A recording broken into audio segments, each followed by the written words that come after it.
Alors, on va faire une petite anse. Il y a plein de manières de le faire. On va tester une manière de le faire ici. Donc, vous allez par exemple prendre l'outil ellipse et tracer un cercle.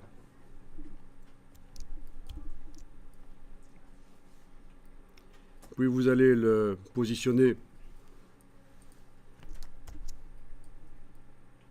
sur la tasse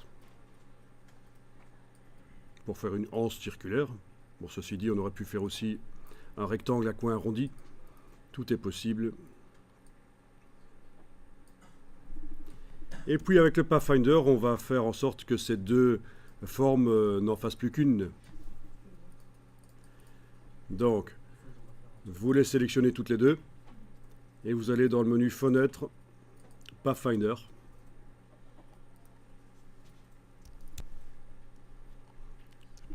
Je suppose que vous ne savez pas ce que veut dire Pathfinder.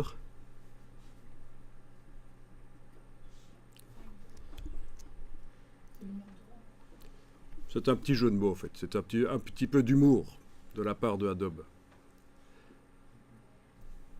Pathfinder, c'est un éclaireur dans les mouvements comme les scouts, les louveteaux, etc.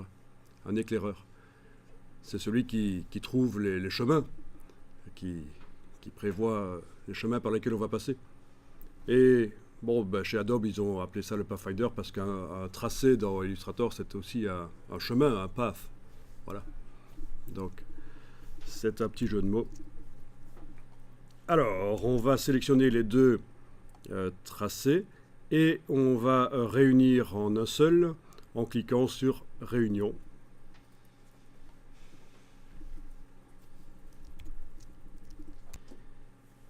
Ok, on a obtenu donc un seul objet. Les deux tracés ont été réunis en un seul objet.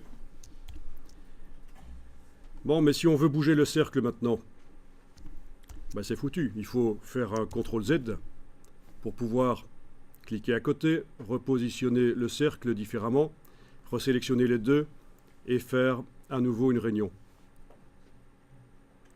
Bon, vous connaissez pas un système qui permettrait, une fois que le Pathfinder est fait, de repositionner le cercle? Non.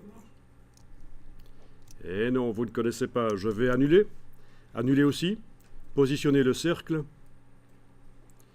Sélectionner les deux. Forme. Donc le cercle et la tasse de café. Alors, quand vous survolez l'option Réunion, qu'est-ce qu'il est indiqué? Option clic pour créer une forme composée et l'ajouter à la forme. La touche Option, c'est la touche Alt. D'ailleurs, peut-être que chez vous, il est indiqué sur le PC Alt, clic, voilà. Bon, ben, essayez en enfonçant la touche Alt, essayez de cliquer sur la même fonction, Réunion, tout en ayant les deux formes sélectionnées. Qu'est-ce qu'on obtient? Un seul objet. Un seul objet. Mais en fait, ça s'appelle forme composée. Forme composée. Les deux formes de base sont toujours là. Et donc, avec la flèche blanche plus, je peux cliquer à côté, puis venir cliquer sur le cercle et le repositionner. Donc c'est un Pathfinder dynamique, ça veut dire c'est modifiable par la suite parce qu'on a enfoncé la touche Alt, on a créé ce qu'on appelle une forme composée. C'est plusieurs tracés qui sont à l'intérieur. Ça reste manipulable. Ça c'est intéressant.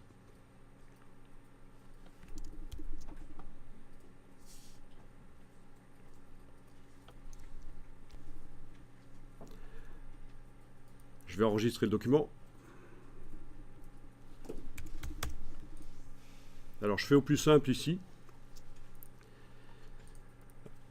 À un certain moment, la forme composée, on peut la réunir en une seule forme, comme on avait eu au tout début, quand on est certain de la position du cercle que ça va être bon, en cliquant donc sur Décomposer ici.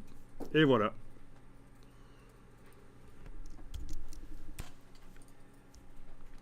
Bien, on va aller dessiner l'intérieur de l'anse. la poignée, là, on va dessiner le trou. Il y a plein de manières de faire. Ici, dans un premier temps, je vais verrouiller la tasse dans la palette des calques.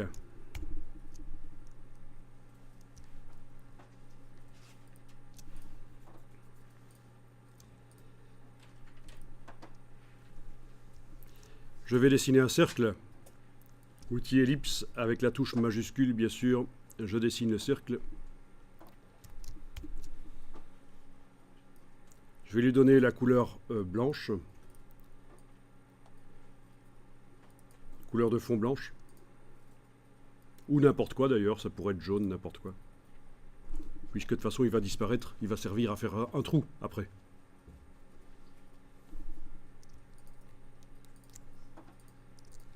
Il y a au moins 10 manières différentes d'arriver à faire la tasse. Là, je montre une des manières. Ce n'est pas une recette pour faire la tasse, pour faire une tasse dans Illustrator. Il y a rarement des recettes chez Adobe, en fait. Parce que c'est de la créativité et c'est vous qui devez arriver à trouver les solutions. Ok, vous allez positionner le cercle de manière à faire l'arrondi de la anse. Ok. Bon, si vous voulez que ce soit positionné parfaitement, il va falloir l'agrandir à la dimension de la anse à peu près. Voilà, voyez. Avec les flèches au clavier, on peut le repositionner un peu plus précisément. Vous savez qu'on peut déplacer les objets avec les flèches au clavier. Et d'ailleurs, la distance, la précision se règle dans les préférences d'Illustrator, en fait. Hein. C'est ce qu'on appelle l'incrément. Voilà, dans les préférences générales. Ceci, 0,3528 mm, c'est la précision du déplacement quand vous utilisez les flèches pour déplacer les objets dans Illustrator. Si vous pensez que ça ne va pas si vite quand vous appuyez sur les flèches, ou que ça va trop vite, vous pouvez aller modifier l'incrément dans les préférences. Mais bon, ok, donc ici j'ai mis le cercle quand même relativement précisément par rapport à l'autre.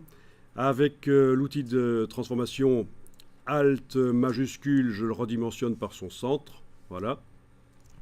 Et voilà ce que vous obtenez donc. Ça va être le trou de la poignée de la tasse.